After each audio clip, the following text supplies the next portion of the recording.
T'as joué à Evil West? J'en ai pensé quoi? Un jeu qui mélange Far West et vampire. Eh bien, c'était pas mal, un jeu court, fun, un défouloir, mais on ne peut pas le considérer comme un grand jeu qui restera dans les mémoires. C'est l'histoire de Jesse Rentier, membre de l'Institut Rentier, qui protège les humains face aux monstres et aux vampires dans les États-Unis du XVIIIe siècle. Plusieurs personnages font leur apparition, ils sont cool mais restent clairement des caricatures d'une série B. C'est totalement voulu.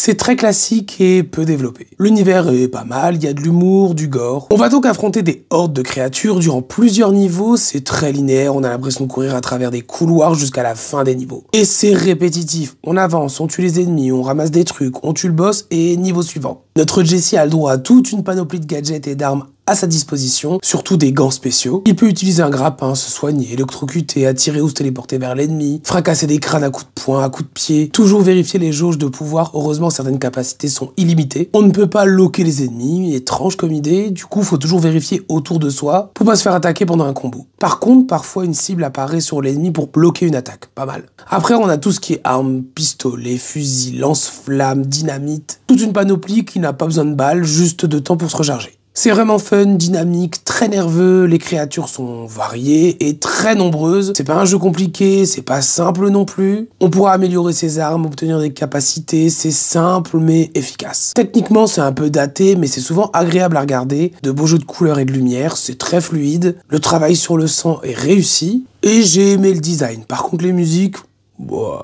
et les doublages, ça va.